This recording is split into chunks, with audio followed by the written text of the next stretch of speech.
अस्सलाम वालेकुम। बहुत सारी ऐसी चीज़ें हैं जो कि बीइंग अ न्यूबी या फिर हमें पता होते हुए भी मतलब हम काम कर भी रहे होते हैं फ्रीलांसिंग में, ब्लॉगिंग वगैरह के अंदर, लेकिन बहुत सारी ऐसी चीज़ें हैं जिनको हम इतना सीरियस लेते नहीं, जिनको हम इतना ज़्यादा ऑब्जर्व नहीं करते, कंसीडर नहीं करते हैं, और हमारे लिए फिर बहुत चीज़ें ख़राब हो जाती हैं। हमारी रैंकिंग भी अफेक्ट होती है, हमारी साइट का विजिटर भी यहाँ पर उसमें भी मतलब उसकी वो जो अमाउंट है या विजिटर्स जो है वो कम हो रहे होते हैं। तो कुछ ये चीज़ें हैं ऐसी जो मतलब इसको इन शॉर्ट आप ये कह सकते हैं कि व्हाट टू डू और व्हाट टू डोंट। ठीक है कि कौन कौन सी चीज़ें जो आपको during your freelancing blogging career, particularly article writing में या एसईओ वगैरह में, कौन कौन सी चीज़ें जो आपको करनी चाहिए, कौन सी चीज़ें जो आपको नहीं करनी चाहिए। तो हम आज उस पर बात करते हैं one by one. What is मतलब main theme of this video is कि आपने कौन कौन सी चीज़ें हैं जिनको ख्याल करें। तो सबसे पहले उसके अंदर जो है ना वो ये मतलब इसका टाइटल आप ये भी कह सकते हैं कि what is well research article, कि वेल रिसर्च जो आर्टिकल है वो क्या होता है, उसके कौन कौन से इंग्रेडिएंट्स या क्रेडेंशियल्स होते हैं। ठीक है, तो इसमें जो मैंने कुछ चीज़ों को लिस्ट डाउन किया खुद बैठ कर, ताकि आपको बहुत ही आसान अंदाज में समझाया जा सके, बताया जा सके कि भाई कौन कौन सी चीज़ें जो आपने करनी है, कौन सी चीज़ें जिनसे आपने अवॉइड करना है, जिनसे आपने बचना है। इसमें अगर लिस्ट डाउन के हवाले से किया जाए, सबसे पहली जो चीज़ है, जो सबसे पहली गलती हम करते हैं वो ये करते हैं कि बस हम प्रॉपर कीवर्ड रिसर्च नहीं करते, डिटेल्ड कीवर्ड रिसर्च नहीं करते। बस हमने चुप करके साइट या आर्टिकल लिखना शुरू कर देना है। हमने नहीं देखना कि उसमें कौन सी कीवर्ड्स हैं जिनको हमने टारगेट करना है। जैसे कि मैंने पिछली वीडियो में बताया कि एक चीज़ है जिसको सर्च ही कोई नहीं कर रहा, एक चीज़ है जिसको ढूंढ ही कोई नहीं रहा, और वो चीज़ या वो कीवर्ड्स अगर हम ऐड करते रहेंगे तो उनका कोई फ़ायदा नहीं है, क्योंकि उसकी सर्च ही नहीं है। जब उसकी सर्चेस नहीं है तो किसी यूज़र या विजिटर ने आना नहीं है। जब उसने नहीं आना तो हमारी सारी मेहनत सिफर है, हमें तो कोई फ़ायदा नहीं है। फिर हम अपनी वेबसाइट को खुद ही ब्राउज करेंगे। तो पहली जो चीज़ है वो है डिटेल्ड कीवर्ड रिसर्च है। उसके लिए आप मुख्तलिफ किस्म की चीज़ें यूज़ कर सकते हैं। अब चूँकि आप नए हैं तो इसलिए मैं थोड़ा सा आपको यही बताऊंगा कि गूगल पर अगर आप चले जाएंगे तो वहाँ से आपको कीवर्ड आइडियाज़ मिल जाते हैं। पीपीएससी पास्ट पेपर्स लिखेंगे तो नीचे आप देख रहे होंगे आपके पास सजेशंस भी आ रही होंगी, क्वेश्चंस भी आ रहे होंगे कि what is PPSC past papers, PPSC past papers, where to buy, या इस तरह करके ये चीज़ें आ रही होंगी। तो वो कीवर्ड्स आप उनको सीड कीवर्ड्स कहते हैं। आप वो कीवर्ड्स वहाँ से उठाएंगे और उनको अपने आर्टिकल में, अपने पेजेस में, अपनी कैटेगरीज में आपने उनको इंसर्ट करना है या फिर ऐड करना है। ठीक है, दूसरी तो ये एक बहुत ही एक अहम चीज़ है कि अगर आपकी मतलब पूरी जो बिल्डिंग है, पूरी बिल्डिंग का जो स्ट्रक्चर है वो बेस करेगा आपकी कीवर्ड्स के ऊपर। अगर आपके पास कीवर्ड स्ट्रॉन्ग होंगे, लेस कंपेटिटिव होंगे, हाई इन सर्चेज होंगे, तो आप डेफिनेटली रैंक करेंगे और बहुत शॉर्ट टाइम में रैंक करेंगे। और अगर आपके कंपेटिटर आपकी इस तरह के होंगे, जो मतलब आपके कीवर्ड ऐसे होंगे जो बहुत ज़्यादा हाईली कंपेटिटिव होंगे, तो आपके लिए रैंक करना काफ़ी मुश्किल हो जाएगा।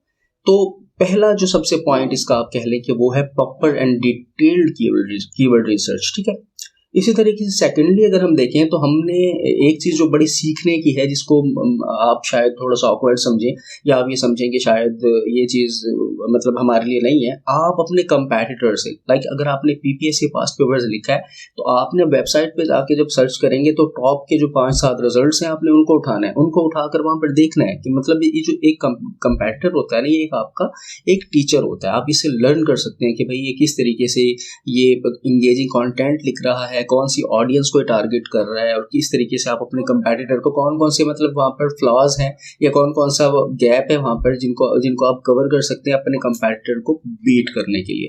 तो वो उसके लिए आपको फिर वही है कि आपने उनकी वेबसाइट्स के ऊपर जाना है, कौन सा स्ट्रक्चर इस्तेमाल कर रहा है, कौन सा थीम है, मेन या लैंडिंग पेज क्या है उसका, उस पर क्या क्या चीज़ें उसने डाली हुई हैं, कौन सी चीज़ें हैं जो आप अगर करें तो इसको आप बीट कर सकते हैं। तो दूसरी जो चीज़ है वो ये है कि आप अपने कंपैटिटर की वेबसाइट्स को विजिट करें, वहाँ पर जाके उनकी साइट के स्ट्रक्चर मतलब GUI, ग्राफिकल यूजर इंटरफेस या होम पेज से लेकर बाकी पेजेस को देखिए, वहाँ किस तरीके का कंटेंट है, कैसे इमेजेस लगा रहा है, क्या क्या कंटेंट दे रहा है, कंटेंट शेयर करने के क्या तरीके हैं उसके, ये चीज़ आप कर सकते हैं। ये दूसरा और बहुत अहम पॉइंट है। इसी तरीके से थर्ड वन क्या है, ऑडियंस का नॉलेज नहीं होता हमारे पास। हमारी ऑडियंस की हमें और बेसिकली हमें ऑडियंस पर्सोना नहीं पता होता। पर्सोना क्या होता है, हमारी ऑडियंस के कैरेक्टरिस्टिक्स होते हैं, वो हमें नहीं पता होता। तो जो बड़ी अहम चीज़ है वो ये है कि आपको अपनी ऑडियंस का पता होना चाहिए। लेट्स सपोज अगर आप एक कह लें कि आप एक जो है ना वो कोई उसका ये जो है ना इसका व्लॉगिंग वगैरह का अगर कुछ बेच रहे हैं, कुछ सेल आउट कर रहे हैं, या आप ये इसके अलावा बोया का माइक कर रहे हैं, तो डेफिनेटली वो बोया माइक या कोई क्या कहते हैं DSLR वगैरह अगर कर रहे हैं तो डेफिनेटली उसकी जो ऑडियंस होगी बेसिकली वो यंग जनरेशन ही होगी, वही व्लॉगिंग की तरफ आएंगे, उन्हीं को शौक है। अब कोई 80 साल का बाबा तो बोया का माइक नहीं लेगा, कंडेंसर माइक, उसको तो नहीं चाहिए होगा, उसने क्या करना होगा उसका, या अगर होगा भी तो कोई 1000 में लाख में शायद कोई एक बाबा हो जिसको भी लॉगिन का शौक हो गया हो। इसी तरीके से पबजी की अगर कुछ चीज़ें हैं तो वो वहाँ पर कोई बाबे ने तो नहीं लेनी ना। इसी तरीके से अगर कोई आपने ब्लड प्रेशर चेक करने का कोई आला अगर आप सेल कर रहे हो तो वो कोई आमतौर पर नॉर्मली यंग जनरेशन को तो उससे कोई कंसर्न नहीं होगा। तो कोशिश करें अपनी ऑडियंस के बारे में नॉलेज रखें कि आपकी जो पीपीएससी पास्ट पेपर्स हैं कौन कौन से लोग हैं। जाहिर है कि वो 16-18 से लेकर 30-32 तक की एज के लोग होंगे, उनमें वो उसमें स्टूडेंट्स भी हो सकते हैं कॉलेज के, उसमें यूनिवर्सिटी के स्टूडेंट्स भी हो सकते हैं, उनमें जॉबियंस भी हो सकते हैं। तो ये सारी आपको ऑडियंस का अपना नॉलेज को सॉर्ट आउट करना पड़ेगा, लिखना पड़ेगा, देखना पड़ेगा कि आपकी ऑडियंस एग्जैक्टली है कौन सी। ठीक है, ये एक बहुत अहम टॉपिक है। इसके अलावा नेक्स्ट जो है वो हम क्या है, हमें अपनी जो हम आर्टिकल लिखेंगे उसमें हमें टेबल ऑफ कंटेंट लाजमी लिखना है। लाइक अगर हमने 1000 वर्ड्स का आर्टिकल लिखा है तो अब उस 1000 वर्ड्स को जो हमारा कह लें कि यूज़र पढ़ेगा या विजिटर पढ़ेगा, उसमें टेबल ऑफ कंटेंट अगर लिख लेंगे तो हम उसको बेसिकली सेगमेंटाइज कर रहे हैं। अपने उस आर्टिकल को हमने डिफरेंट सेगमेंट्स के अंदर डिवाइड कर दिया, और वो फिर मतलब जिस तरह किताब आपने पढ़नी होती है ना, तो उसके शुरू में जो आपने उसका लिखा हुआ इंडेक्स लिखा हुआ होता है, उससे आपको अंदाजा हो जाता है कि वो कौन सी चीज़ ढूंढ रहा है, वो चीज़ कहाँ पर मिलेगी, किस सफ़े पर मिलेगी। इसी तरीके से आपने टेबल ऑफ कंटेंट को लाजमी ऐड करना है, जिसमें आपका वो जो विजिटर है वो शुरू में ही देखकर समझ जाए कि इसमें क्या क्या चीज़ें हैं, उसे क्या क्या पढ़ने को मिलेगा, आया कि जिस चीज़ के लिए वो आया है वो यहाँ पर है भी या नहीं है। तो टेबल ऑफ कंटेंट बहुत ज़्यादा ज़रूरी चीज़ है, ये रैंकिंग के लिए भी और यूज़र के लिए, दोनों के लिए, गूगल के लिए भी, गूगल के साथ साथ यूज़र के लिए भी। नेक्स्ट जो चीज़ है, हमने योस्ट देखा था, योस्ट एसईओ देखा था, उसमें फोकस कीवर्ड की हमने बात की है। अगर आप वो लेक्चर नहीं देखा तो आप देख लीजिएगा। फोकस कीवर्ड आपने बिल्कुल ऐड करना है, और ये कुछ एक जगह पे ऐड नहीं होता, इसकी कोई लिमिट होती है। ये भी नहीं है कि आपने पूरा आर्टिकल ही अपने फोकस कीवर्ड या पीपीएससी पास्ट पेपर फर्ज करें हमारा फोकस कीवर्ड है, अब हमने पूरे आर्टिकल में नहीं भर देना। उसकी एक लिमिट होती है, उसकी एक परसेंटेज होती है, 1% और समथिंग मतलब एल्स। ठीक है, तो आपने उसी लिमिट से, वैसे योस्ट अगर आप यूज़ करेंगे अभी आपको बता देगा कि यार आपने ज़्यादा यूज़ कर लिया है तो कितने परसेंट कर रहे हैं, तो कितने कम करें, कितने ज़्यादा करें। योस्ट का ये भी एक प्लस पॉइंट है योस्ट एसईओ का कि ये आपको गाइडलाइन दे देता है। आपने कीवर्ड ये देखें ना यहाँ पर साथ, अगर मैं आपको दिखा सकूँ तो ये देखें, ये यहाँ पर कीवर्ड का हमने फोकस कीवर्ड वहाँ पर हमने ऐड किया था पीपीएससी पास्ट पेपर का।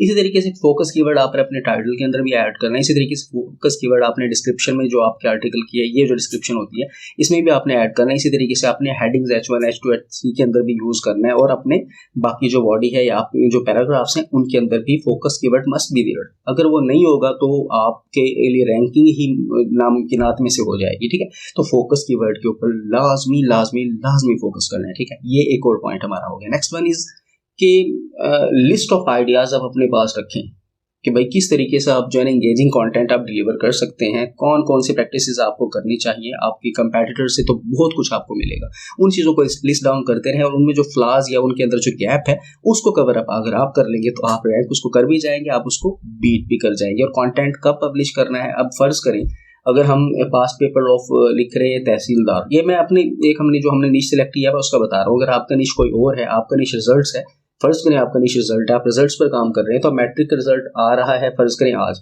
ये मैट्रिक रिजल्ट अगर आना है परसों, तो आपको कंटेंट पहले से लिखना है। अब ये नहीं कि मैट्रिक रिजल्ट आज आकर चला गया, आप शाम को या कल रात को बैठकर कंटेंट लिख रहे हैं जी मैट्रिक रिजल्ट पे, वो फिर किसी काम का नहीं होगा। इसी तरीके से आपकी क्रिकेट के ऊपर साइट है, पीएसएल के हवाले से आप लिख रहे हैं, पीएसएल गुजर गया या पीएसएल का मैच हो गया, आप उसके बाद लिख रहे हैं, तो वो आपके लिए उतना बेनिफिशियल हो ही नहीं सकता। तो वो यही है कि अपने आइडियाज़ को लिस्ट डाउन करें और उनको साथ साथ रखें और देखें कंटेंट कैसे लिखना है, कब लिखना है। ठीक है, ये बड़ी अहम चीज़ थी।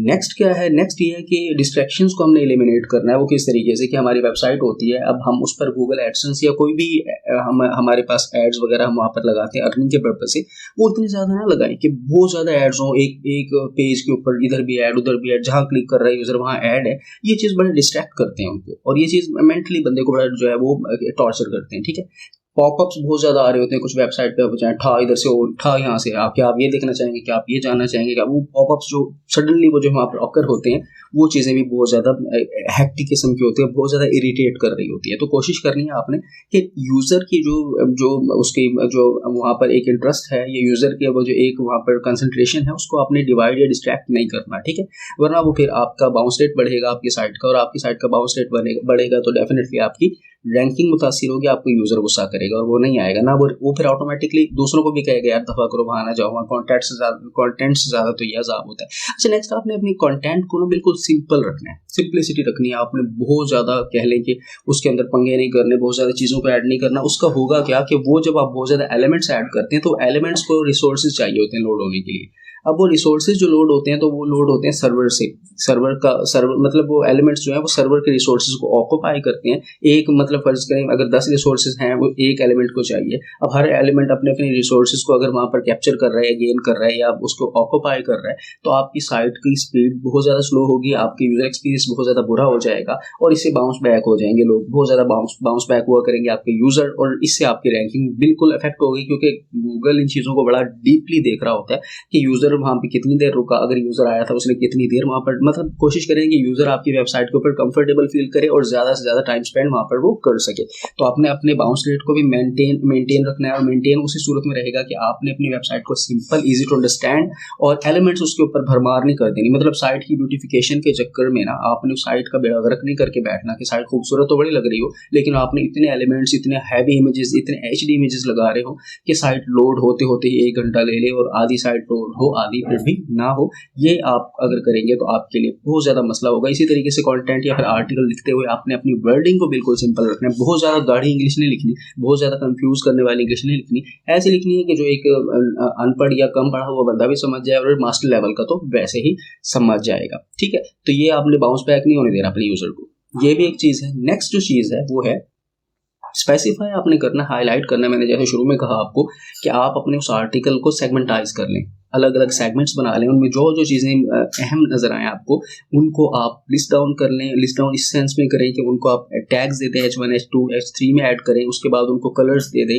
उनको बुलेट्स वगैरह दे दें। इस तरीके के आप काम करें तो आप वो उसको, उससे भी एक यूज़र की अटेंशन जो है वो वहाँ पर उसको बरकरार रख सकता है वो, और वहाँ पर वो रुक सकता है, तो आप उस अटेंशन को गेन कर सकते हैं। तो यही कोशिश करें कि उनको चीज़ों को स्पेसिफाई कर लें। बोरिंग सा कंटेंट ना रखें कि बस एक ही बना के 1000 वर्ड्स का डाला और जान छुड़वाई। जिस तरीके से मैंने कहा ना कि मतलब इन टैग्स का ये H1 से H6 का इस्तेमाल जो है ये एफिशिएंटली आपने करना है अपने आर्टिकल को प्रायोरिटाइज करने के लिए और अपने यूज़र को का एक्सपीरियंस जो है उसे बोरिंग होने से बचाने के लिए। नेक्स्ट क्या है, वो ये है कि मतलब आपने अगर किसी भी तरह का कोई कोड अपनी वेबसाइट के अंदर ऐड किया है, कोई भी कस्टम कोड ऐड किया है आपने, उसको आपने लाजमी तौर पर हाईलाइट करना है, लाजमी तौर पर वहाँ पर बताना है। हमने जिस तरह क्या कहते हैं प्री फॉर्मेटेड वहाँ पर एक टेक्स्ट का एक कमांड वहाँ पर देखी थी एलिमेंटोर के अंदर, वो आप यूज़ कर सकते हैं। उसको आप कलर दे सकते हैं जो कस्टम टेक्स्ट आपने यूज़ किया है, और अगर आप एलिमेंटर प्रो अगर यूज़ करेंगे तो उसके अंदर ही फंक्शनैलिटी वो भी मिल जाएगी। ना मिले तो आप कोई प्लगइन भी यूज़ कर सकते हैं, लेकिन आपने उस टेक्स्ट को, उस कोड को आपने स्पेसिफाई, हाईलाइट और डिस्क्रिमिनेट लाजमी तौर पर कर लेना है। इसी तरीके से एक जो मतलब कह लें कि सबसे अहम चीज़, आखिरी चीज़ क्या है, फिलहाल के लिए आखिरी चीज़ हम कह लेते हैं, वो ये है कि प्लगइन्स को आपने, अब अगर हमें कोडिंग नहीं आती है, ठीक है या नहीं, अब कोडिंग आ रही है या कोडिंग में हमें मसला है, अभी हम सीखने लर्निंग फेज में है, तो हम इतनी प्लगइन्स की भरमार ना कर लें कि हर काम के लिए प्लगइन, हर काम के लिए प्लगइन, हर काम के लिए प्लगइन। ये प्लगइन का भी आपकी वेबसाइट को ये भी की स्पीड को ये भी अफेक्ट करती है, ये याद रखिएगा। प्लगइन्स हो गई, एलिमेंट्स हो गए मुख्तलिफ किस्म के, आप अपनी वेबसाइट के ऊपर जो एलिमेंट्स से मुराद वही चीज़ है जो हमने एलिमेंटोर में देखी थी, ड्रैग एंड ड्रॉप जो हम कर रहे थे।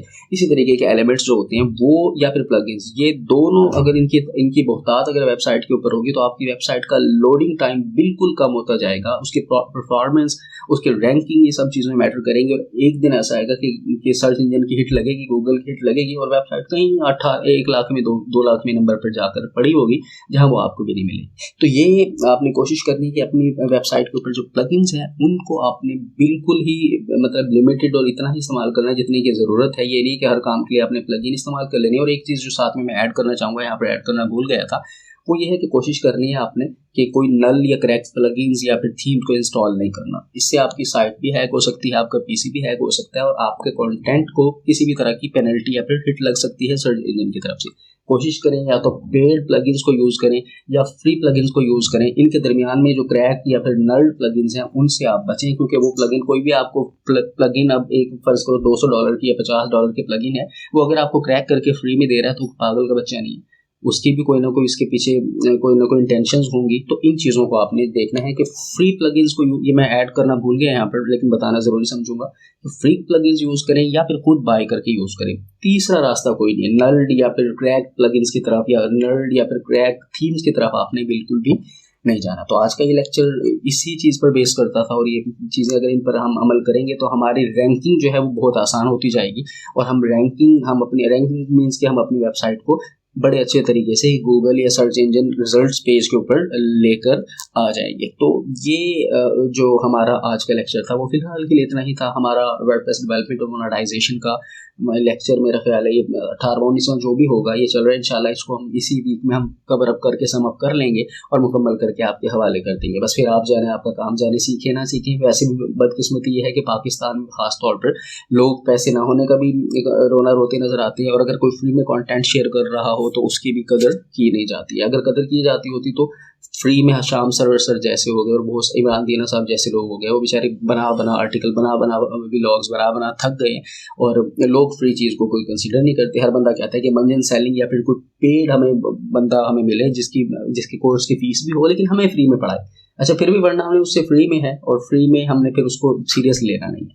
बात ये हम किसी और तरफ चले जाएंगे, इसके ऊपर और बात नहीं करते। ख्याल रखिएगा, नेक्स्ट लेक्चर में मुलाकात होती है। टिल देन अल्लाह हाफिज़।